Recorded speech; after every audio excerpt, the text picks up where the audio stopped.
Hello student. देखो बेटा, अपन लोग पढ़ रहे हैं डाइजेस्टिव सिस्टम।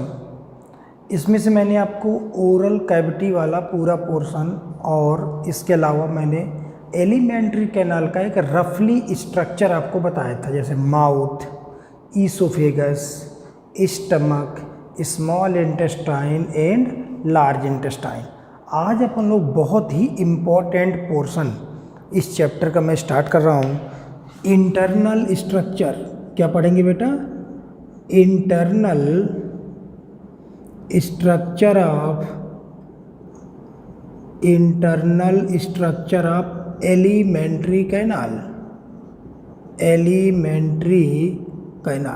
तो आज अपन लोग बहुत ही इम्पोर्टेंट स्ट्रक्चर पढ़ेंगे। क्या पढ़ेंगे बेटा? इंटरनल स्ट्रक्चर, एलिमेंट्री कैनाल का इंटरनल स्ट्रक्चर। देखो बेटा, जरा ध्यान करो, एलिमेंट्री कैनाल मैंने क्या बताया था? माउथ के बाद ये ओरल कैविटी, ये फेरिंग्स की कैविटी, ये क्या था? ईसोफेगस, फिर ये क्या था? स्टमक, देन स्मॉल इंटेस्टाइन, और इसके बाद अपन ने पढ़ी थी यहाँ पे लार्ज इंटेस्टाइन। कुछ इस तरह से मैंने आपको रफली चीज़ें इसमें बताई थी। स्मॉल इंटेस्टाइन क्या होती है, लार्ज इंटेस्टाइन क्या होती है, इस तरह से ये पूरा पोर्शन अपन ने पढ़ा था। ठीक, अब आज अपन को इसका पढ़ना है इंटरनल स्ट्रक्चर। अब देखो, माउथ से लेकर के एनस तक ये पूरी बेटा क्या है? Alimentary canal.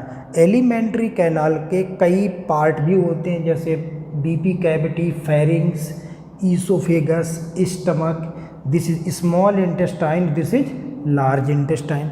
आज अपन को बेटा क्या पढ़ना है? Alimentary canal. सपोज करो एक पाइप है, ये एक पूरा पाइप है, इस पाइप का हमें पढ़ना है इंटरनल स्ट्रक्चर। सपोज करो ये जो इंटरनल स्ट्रक्चर पढ़ेंगे अपन लोग ईसोफेगस से लेकर के, देखो माउथ वाला तो ठीक है, पूरे फेरिंग्स पढ़ ही लिया था, ईसोफेगस से लेकर के एनस तक, या एनस के ऊपर वाला पार्ट क्या कहलाता है बेटा? रेक्टम। तो ईसोफेगस से लेकर के रेक्टम तक जो पूरा लंबा पाइप है, इस पाइप का अपन को पढ़ना है इंटरनल स्ट्रक्चर।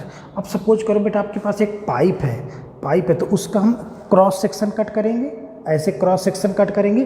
फिर हम इसकी वॉल का डायग्राम पढ़ना है कि एलिमेंट्री कैनाल की जो दीवार है ना, जो उसकी वॉल है, वो कितने लेयर की बनी है। सपोज करो कहीं का हो, चाहे वो ईसोफेगस हो, चाहे वो स्टमक हो, या इंटेस्टाइन हो। और देखो बेटा, सबसे बड़ा भाग क्या है एलिमेंट्री कैनाल का? इंटेस्टाइन ही तो है, भले स्मॉल हो या लार्ज हो।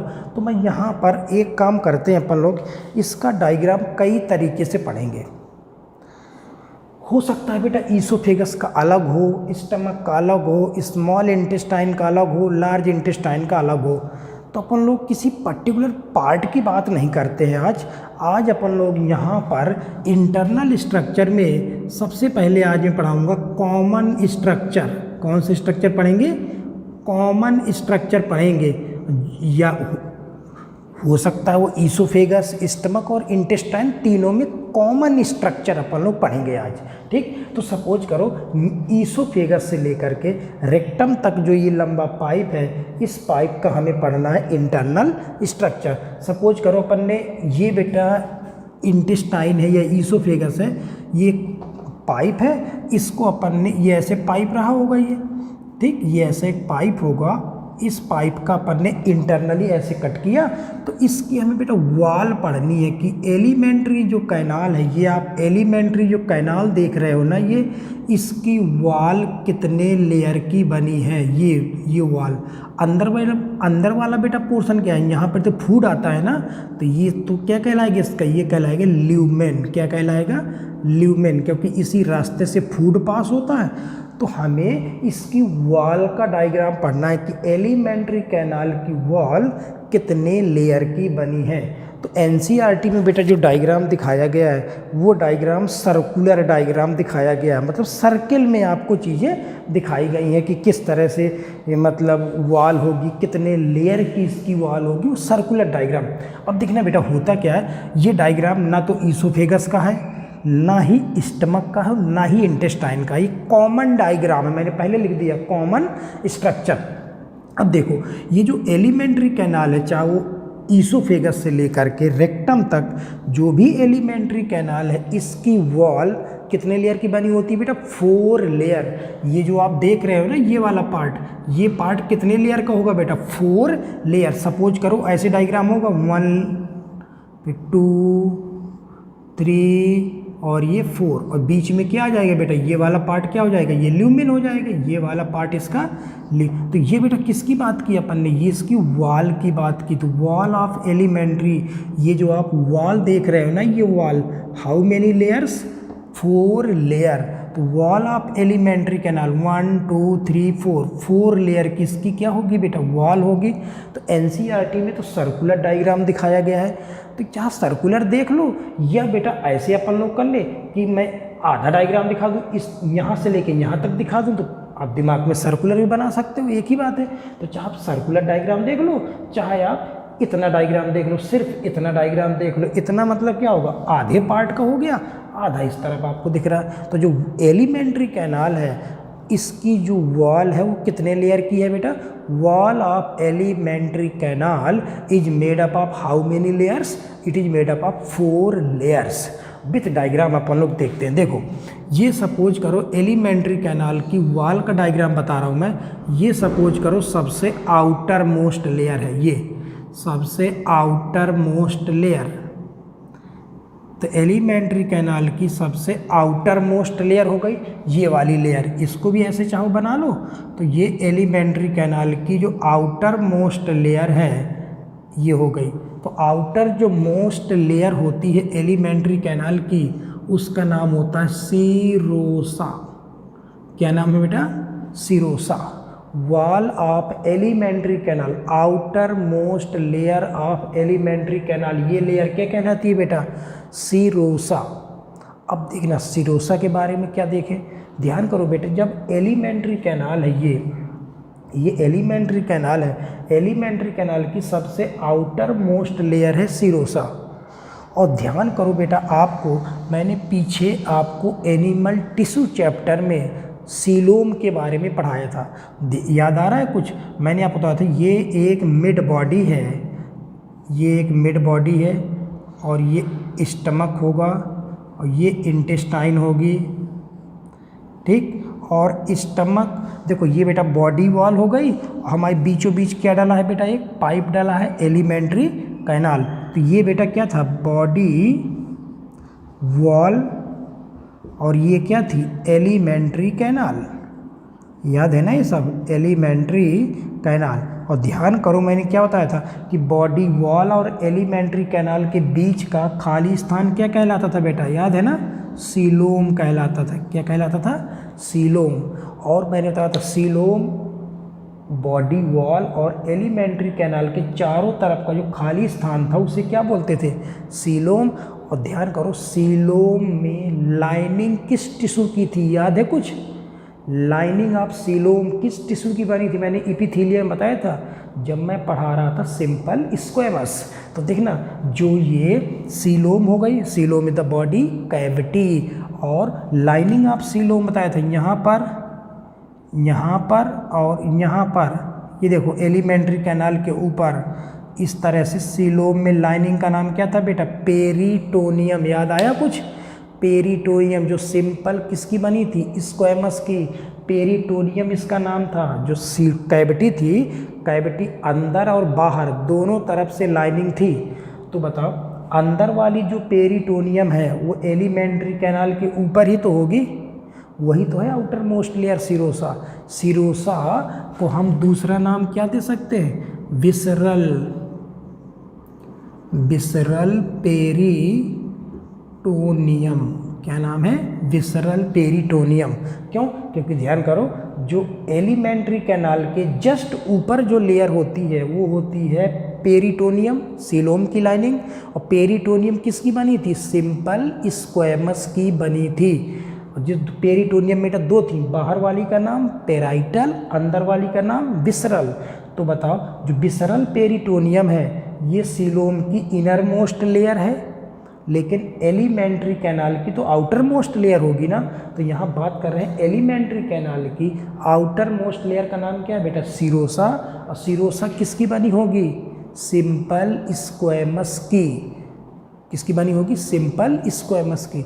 फिर भी बेटा मैंने एक चीज़ और बताया था वहाँ पे, जो simple squamous lining of coelom में मौजूद था उसका मैंने बेटा नाम दिया था विसरल जो पेरिटोनियम था, यस जो पेरिटोनियम था उसका नाम था मीजोथीलियम, नाम मैंने दिया था, याद आ रहा है। मैंने मीजोथीलियम भी कहा था, क्यों, क्योंकि because it is mesodermal in origin, इसकी ओरिजिन मीजोडर्म से थी, इसलिए इसका नाम था मीजोथीलियम। तो देखो एलिमेंट्री कैनाल की आउटर मोस्ट लेयर सीरोसा, या इसी का नाम क्या है, विसरल पेरिटोनियम। किसकी बनी होगी, सिंपल स्क्वैमस की। इसकी ओरिजिन कहाँ से होती है, मीजोडर्म से, so it is also known as mesothelium.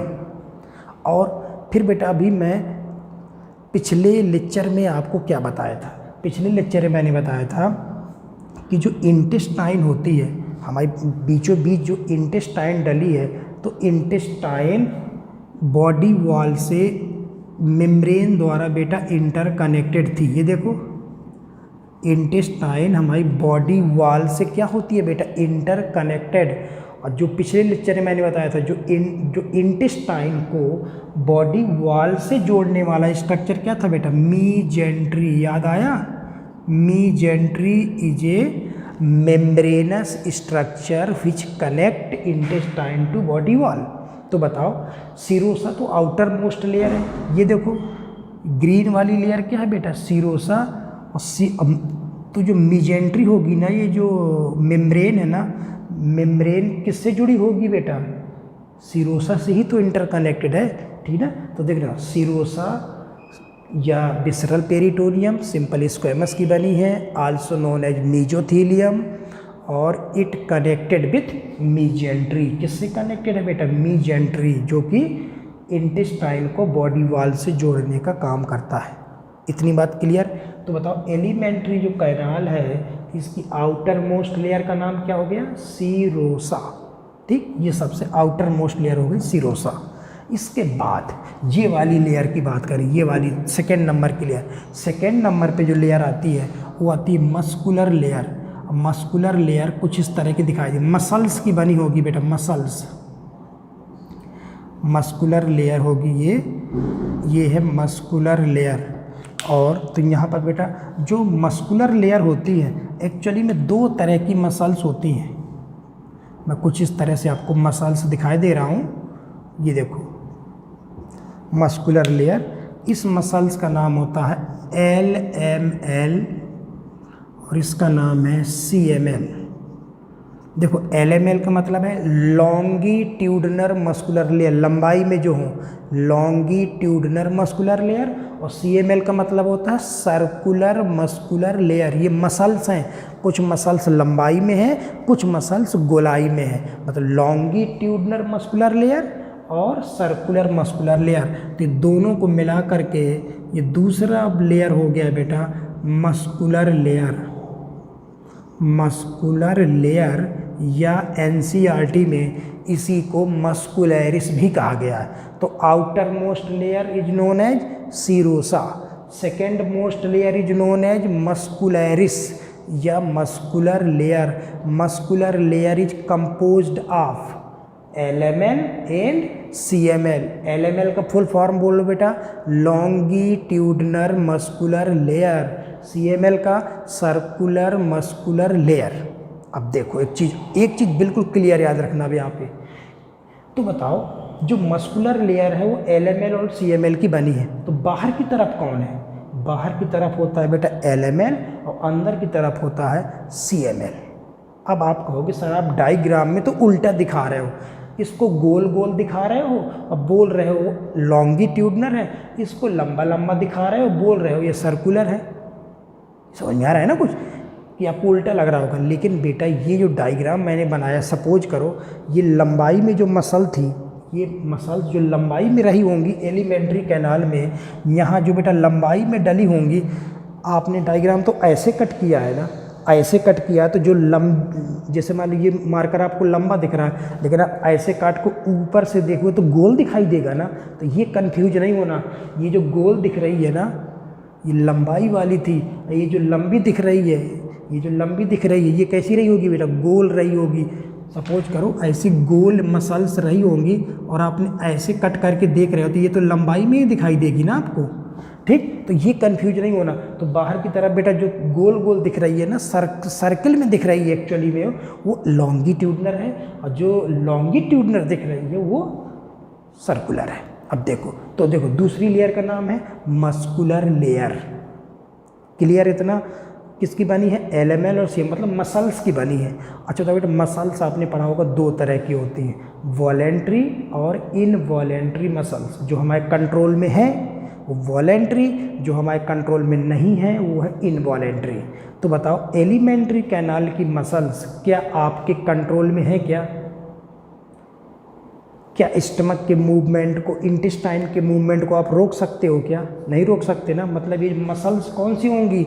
जो एलिमेंट्री कैनाल में जो मसल्स हैं वो कौन से नेचर की होती है बेटा? Involuntary muscles. कौन सी हैं? इनवॉलेंट्री मसल, जो हमारे कंट्रोल में नहीं है।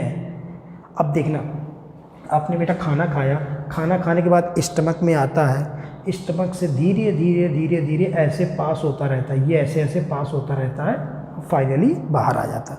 तो बताओ बेटा इंटेस्टाइन में जैसे एक पाइप है, पाइप में आपने खाना भर दिया तो अपने आप फूड कहाँ की तरफ बढ़ रहा है? आगे की तरफ बढ़ रहा है। इसका मतलब उस एलिमेंट्री कैनाल में कोई ना कोई मूवमेंट जरूर हो रहा है, तभी तो मूव कर रहा है। तो बेटा मूवमेंट कैसे होगा?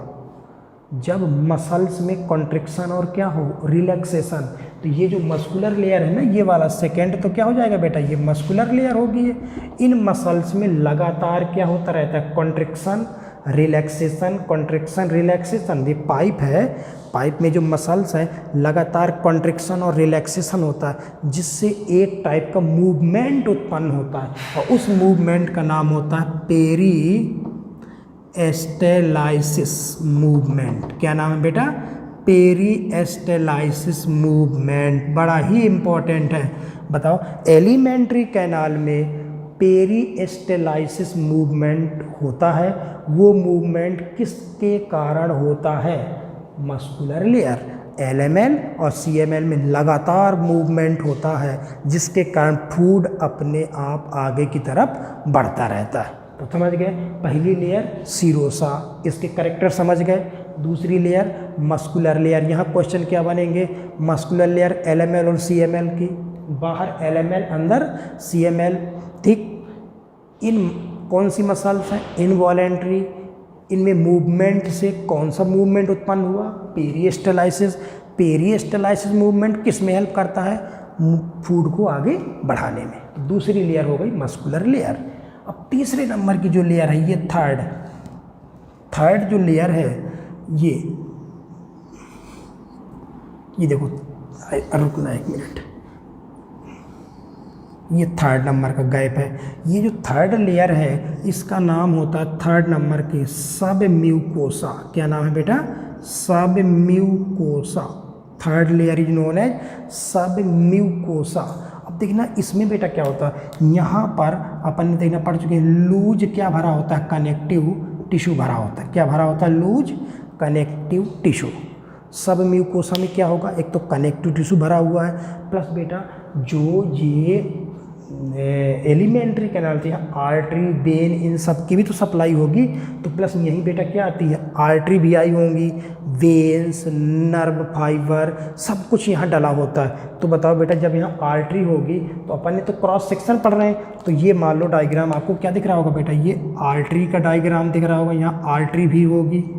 दूसरी बेटा क्या होगी? यहाँ पे वेन्स भी आपको नज़र आएंगी, कुछ वेन भी होंगी, और आपको क्या नज़र आ रहा होगा? नर्व फाइबर्स भी नज़र आ रहे होंगे ऐसे।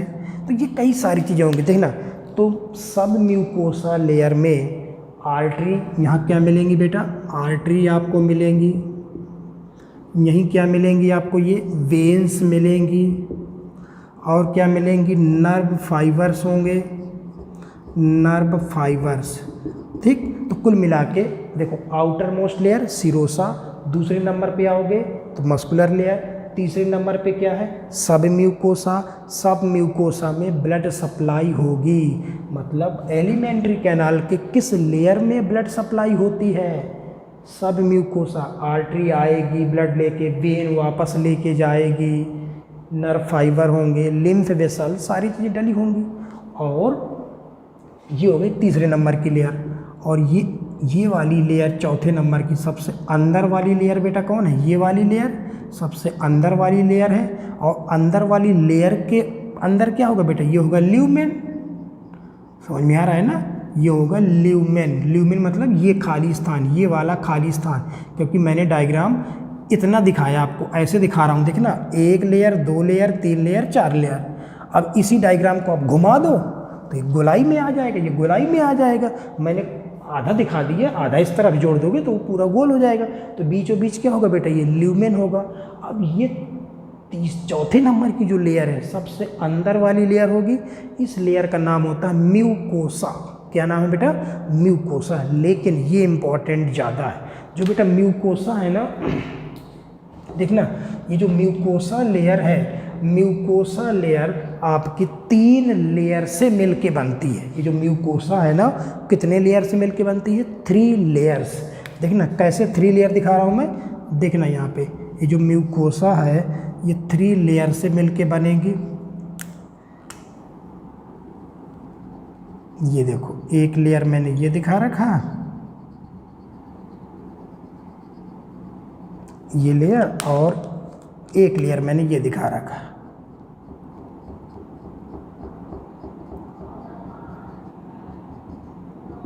और ये तीनों लेयर को मिलाकर के नाम होता है म्यूकोसा।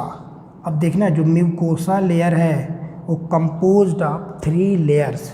देखना सबसे अंदर वाली लेयर का नाम है मस्कुलैरिस, मस्कुलैरिस म्यूकोसा। मसल्स की बनी हुई, यहाँ पर भी, वहाँ मसल्स हैं, यहाँ पर भी मसल्स हैं, मस्कुलैरिस म्यूकोसा। दूसरे नंबर पे आती है लैमिना प्रोपिया, ये बड़ा इम्पोर्टेंट है, लैमिना प्रोपिया। और तीसरे नंबर में जो सबसे अंदर की तरफ है वो इपीथीलियम लेयर, इपीथीलियम लेयर। और तीनों को मिला करके कहा जाता है चौथी लेयर होगी म्यूकोसा। ये देखो, अब देखो यहाँ क्वेश्चन कैसे बनेंगे। ध्यान करो आप, जब अपन ने इपीथीलियम टिश्यू पढ़ रहे थे तो मैंने क्या बताया था बेटा, स्टमक और इंटेस्टाइन के अंदर किस टिश्यू की लाइनिंग थी, याद है कुछ? स्टमक और इंटेस्टाइन के अंदर किस टिश्यू की लाइनिंग थी, याद है? Simple columnar epithelium. तो देखो अगर बताओ स्टमक या इंटेस्टाइन के अंदर कोलुमनर इपीथीलियम की अगर लाइनिंग थी, कॉलम लाइक सेल रही होंगी, इपीथीलियम सेल है ना, ये सबसे अंदर की तरफ कौन सी सेल है, इपीथीलियम। लेकिन इपीथीलियम में कौन सी इपीथीलियम होंगी, सिंपल कोलुमनर। कौन सी होंगी बेटा, ये सिंपल, क्योंकि हमें पता है इंटेस्टाइन और स्टमक में कोलुमनर, स्टमक और इंटेस्टाइन के अंदर कौन सी पाई जाती है, सिंपल कोलुमनर। क्या होती है कोलुमनर, मैं ऑलरेडी आपको एनिमल टिश्यू में पढ़ा चुका हूँ। तो सिंपल कोलुमनर। अब देखना जो म्यूकोसा है वो 3 लेयर की है। एक लेयर है बेटा मस्कुलैरिस म्यूकोसा, ये मस्कुलैरिस म्यूकोसा मसल्स की बनी होती है। यहाँ पर भी LML और क्या पाई जाती है, CML मसल्स पाई जाती हैं। ठीक, थोड़ा याद रखना, यहाँ पर भी मसल्स, बाहर भी मसल्स, अंदर भी मसल्स, लेकिन तीनों को मिला के नाम है म्यूकोसा। म्यूकोसा में पहली लेयर कौन है बेटा, बाहर की तरफ मस्कुलैरिस म्यूकोसा। दूसरे नंबर पे है लैमिना प्रोपिया, बड़ी इंपॉर्टेंट लेयर लैमिना प्रोपिया। ये कनेक्टिव टिश्यू की लेयर है और यहाँ पर this layer contain lymphoid organ. क्या पाए जाते हैं बेटा, लिम्फॉइड ऑर्गन्स पाए जाते हैं। बेटा लिम्फॉइड ऑर्गन क्या होते हैं वो 12th में डिटेल आएगा, लेकिन इतना समझ लो आप, लिम्फॉइड ऑर्गन वो ऑर्गन्स होते हैं जहाँ पर पुलिस मौजूद होती हैं, जहाँ पर एंटीबॉडी बनती हों, जहाँ पर पुलिस मौजूद होती हों, जिससे बैक्टीरिया को तुरंत मारा जा सके। तो बेटा देखना, लैमिना प्रोपिया किसकी बनी होती है बेटा? लिम्फॉइड ऑर्गन्स का एक लेयर है। मतलब कुल मिला के ऐसे ऑर्गन्स होते हैं ये जहाँ पर पुलिस या फैगोसाइट सेल या फिर हम बोल सकते हैं कि एंटीबॉडी आदि का फॉर्मेशन होता हो। क्यों? क्योंकि हम बेटा कुछ भी खाते हैं, कुछ भी खाओगे उस खाने में हमें बैक्टीरिया हो सकते हैं, वायरस हो सकते हैं। तो बताओ, खाना तो आएगा पेट में, आएगा पेट से इंटेस्टाइन में आएगा, और इंटेस्टाइन में कहाँ पे आएगा? ल्यूमेन पे आएगा ना।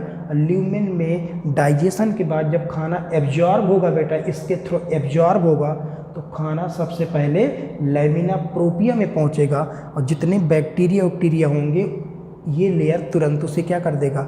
मार देगा। ठीक, तो देखो म्यूकोसा कितने लेयर का बना है? 3। मस्कुलरिस म्यूकोसा, दूसरे नंबर पे है लैमिना प्रोपिया लेयर जो कि लिम्फॉइड ऑर्गन है, और तीसरी बेटा सबसे अंदर की तरफ कौन सा लेयर है? Epithelium layer. और इपिथीलियम में कौन सी इपिथीलियम बेटा पाई जाती है? स्टमक और इंटेस्टाइन में। या कुल मिला के एलिमेंट्री कैनाल में के अंदर किस इपिथीलियम की लाइनिंग होती है? सिंपल कोलुमनर की। अब बेटा इसी डायग्राम को अगर आप गोल बना दो तो ये पूरा सर्कुलर डायग्राम, एनसीईआरटी में सर्कुलर बना है, मैंने इस तरह से दिखा दिया, आप किसी भी तरह से देख सकते हो। तो बताओ, ये हो गई एलिमेंट्री कैनाल हो गई। इसकी वॉल की अगर हम बात करें तो ये अपन को क्लियर हो गया बेटा। Wall of alimentary canal made up of how many layers? 4 layer. Number 1 serosa जो सिंपल स्क्वेमस की है, एक लेयर सेल की बनी है बस। दूसरी है मस्कुलर लेयर, तीसरी है सबम्यूकोसा, चौथी है म्यूकोसा। तो बताओ बेटा, क्वेश्चन आता है लैमिना प्रोपिया लेयर। देखो क्वेश्चन आएगा, लैमिना प्रोपिया लेयर किसका पार्ट है? सीरोसा का, मस्कुलर लेयर का, या सबम्यूकोसा का, या म्यूकोसा का? तो किसका पार्ट है? म्यूकोसा का पार्ट है ना। ठीक, तो इस तरह से ये। और देखना, और आपको बेटा पता है जो एलिमेंट्री कैनाल है इसका मेन फंक्शन क्या है? एक तो इसका मेन फंक्शन है डाइजेशन करना, एब्जॉर्प्शन करना, प्लस मूवमेंट होता है। कौन सा मूवमेंट होता है? क्या बताया? पेरिस्टलाइसिस, एक तरह की मूवमेंट उत्पन्न होता है। तो ये सब कराने के लिए बेटा ब्रेन की एक्टिविटी चाहिए ना। और ब्रेन के बेटा न्यूरॉन, यहाँ नर्व फाइबर्स पाए जाते हैं ब्रेन के। तो ये देखना, तो होता क्या है कि देखना बेटा, कुछ ब्रेन के जो न्यूरॉन्स हैं वो एलिमेंट्री कैनाल में डले होते हैं, जिन्हें प्लक्सस बोलते हैं, जाल। मतलब ब्रेन के जो न्यूरॉन है ना वो एलिमेंट्री कैनाल में जाल के रूप में फैले होते हैं। तो देखना बेटा, ये जो LML और ये जो CML है इसके बीच में कुछ ऐसे ऐसे जाल फैले होते हैं। किसके? न्यूरॉन्स के जाल फैले होते हैं। बस हो ना। देखना, LML और CML के बीच में कुछ न्यूरॉन्स के जाल फैले होते हैं, और इन जाल का नाम होता है प्लक्सस। इसका नाम है माइंस्ट्रिक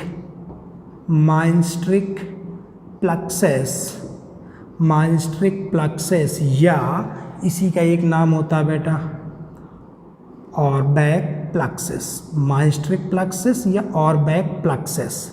ये देखो, ये प्लक्सस को पाए जाते हैं। तो प्लक्सस है क्या? मतलब जो ब्रेन के न्यूरॉन्स हैं, न्यूरॉन का ग्रुप पाया जाता है। तो माइंस्ट्रिक प्लक्सस या ऑरबैक प्लक्सस कहाँ पाए जाते हैं? LML और CML के बीच में। इनका काम क्या है? इनका काम है LML और CML को सिग्नल देना, जिससे इनमें लगातार कॉन्ट्रिक्शन और क्या होता रहे? रिलैक्सेशन होता रहे।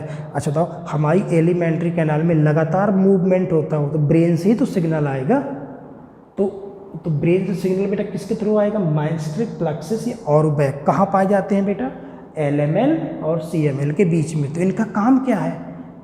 LML और CML को कंट्रोल करना। और LML जब CML को कंट्रोल करेंगे तो कौन से मूवमेंट को कंट्रोल करेंगे? पेरिस्टलाइसिस मूवमेंट को कंट्रोल करना।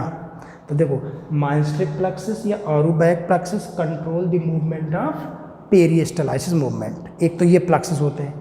प्लस बेटा क्या होता है, ये हो गया CML, ये हो गया सब म्यूकोसा। तो यहाँ पर ऐसे, ये देखो किसके किसके बीच में बात कर रहा हूँ मैं? ये बात कर रहा हूँ मैं CML और सब म्यूकोसा।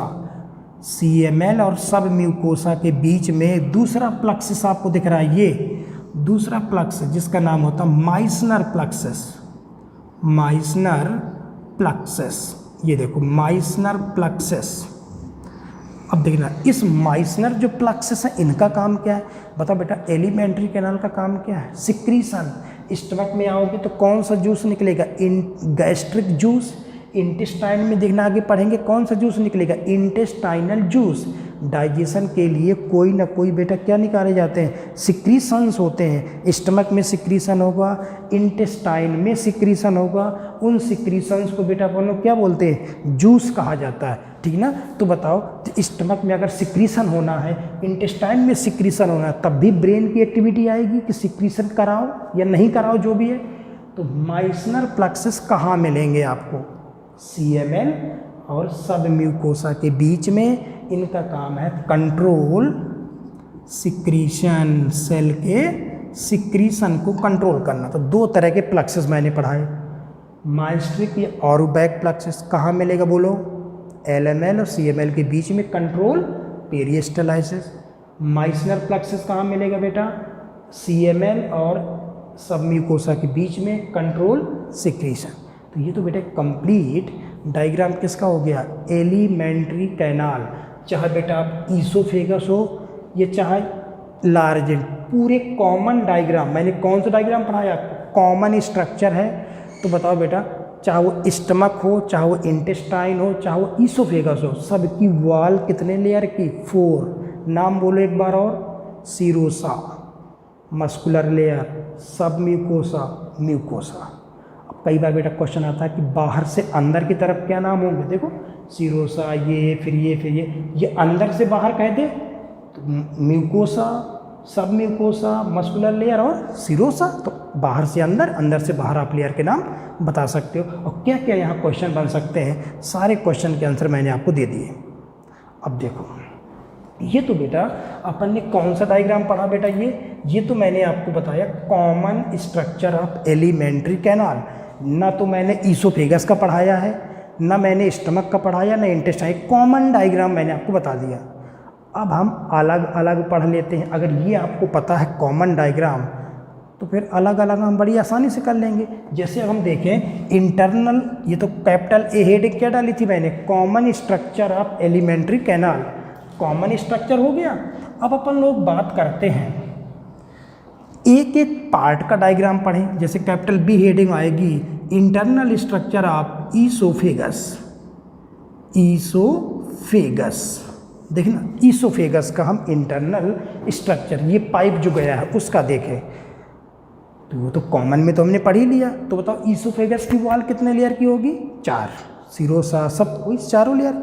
तो जो एलिमेंट जो ईसोफेगस है उसका भी डायग्राम कैसा है, internal structure of oesophagus are similar to common structure, same सब कुछ ऐसे ही, बस कुछ अंतर है। वो अंतर हमें याद रखना है। कैसे, अगर हम बेटा देखो ये भी, इसका भी डायग्राम ऐसे ही होगा।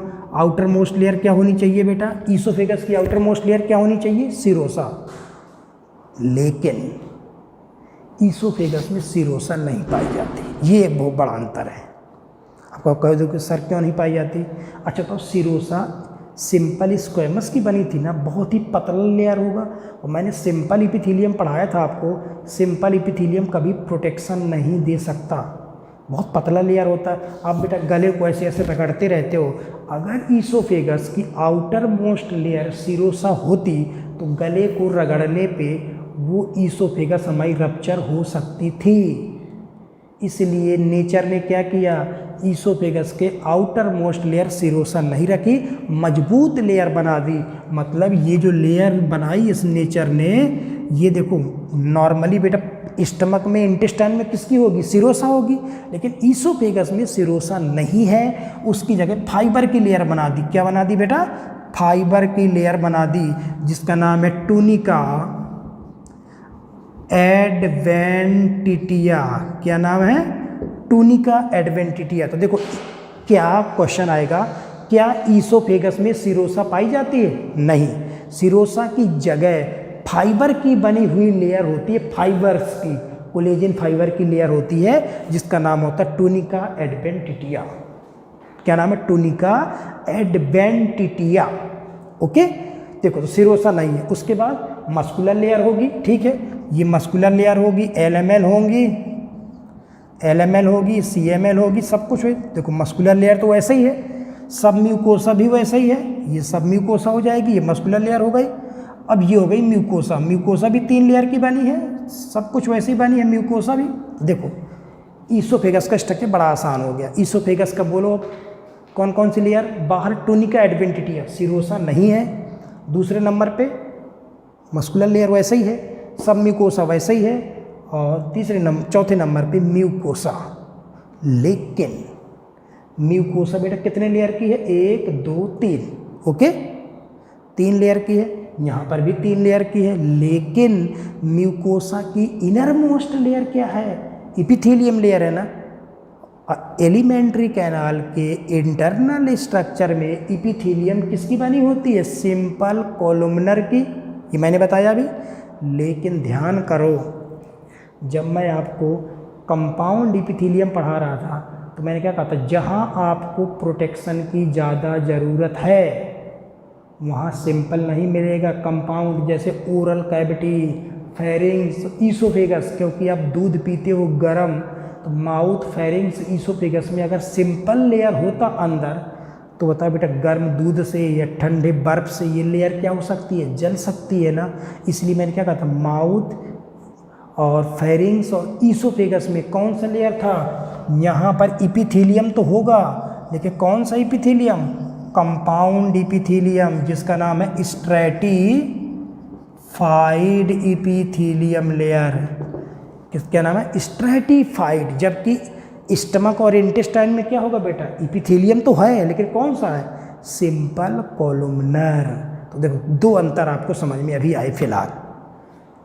ईसोफेगस का इंटरनल स्ट्रक्चर कॉमन स्ट्रक्चर के ही समान है, बस क्या नहीं है? सिरोसा नहीं है। क्यों नहीं है? मैंने रीजन बताया। सिरोसा की जगह टूनिका एडवेंटिटिया, मस्कुलर लेयर वहाँ यहाँ सेम है, सब म्यूकोसा सेम है, म्यूकोसा सेम है, लेकिन म्यूकोसा में जो इनर मोस्ट है इपिथेलियम में सिंपल कोलुमनर ना हो करके क्या होता है बेटा? स्ट्रैटिफाइड इपिथेलियम पाया जाता है, मल्टी लेयर, जिससे कोई चीज़ गर्म ठंडा अपन लोग खाते तो जले ना लेयर। तो समझ गए? तो बोलो ईसोफेगस का इंटरनल स्ट्रक्चर 4 लेयर बोलो अब बाहर से अंदर की तरफ। टूनिका एडवेंटिटिया, मस्कुलर लेयर, सब म्यूकोसा, म्यूकोसा, लेकिन म्यूकोसा कंपाउंड की बनी है। समझ गए थे ना? हाँ, एक पॉइंट अभी और, जैसे मैंने क्या बताया, जो मसल्स हैं आपकी कौन सी है बेटा? वॉलेंट्री की इनवॉलेंट्री? एलिमेंट्री कैनाल में मैंने क्या बताया था? इनवॉलेंट्री मसल्स पाई जाती हैं, ठीक, हमारे कंट्रोल में है ही नहीं। लेकिन ये आपका यहाँ से लेकर के यहाँ तक ईसोफेगस है। अब आप भोजन को जब निगल रहे हो तो आप भोजन को बीच में थोड़ा सा रोक भी सकते हो, और थोड़ा सा नीचे और चला गया, मान लो यहाँ तक आ गया, फिर आपके नहीं रोकेगा, कहाँ चला जाएगा? पेट में। मतलब ये जो ईसोफेगस है हमारे पास, ये ईसोफेगस है तो एलिमेंट्री कैनाल का पार्ट तो है। एलिमेंट्री कैनाल की मसल्स हमारे कंट्रोल में नहीं है, ठीक है, लेकिन जो ईसोफेगस है, ईसोफेगस का ऊपरी 1/3 मसल्स हमारे कंट्रोल में है, नीचे वाली कंट्रोल में नहीं है। तो बताओ ईसोफेगस में कौन सी मसल्स मिलेंगी? वॉलेंट्री या इनवॉलेंट्री या दोनों? दोनों। वॉलेंट्री का अपर 1/3 पार्ट में वॉलेंट्री, लोअर 2/3 पार्ट में क्या मिलेंगी? Involuntary muscles. इतनी बात सबको बेटा क्लियर हो रही है? ठीक, तो ये तो आज जो मैंने आपको पढ़ाया, क्या पढ़ाया? एलिमेंट्री कैनाल का एक कॉमन स्ट्रक्चर मैंने आपको बताया।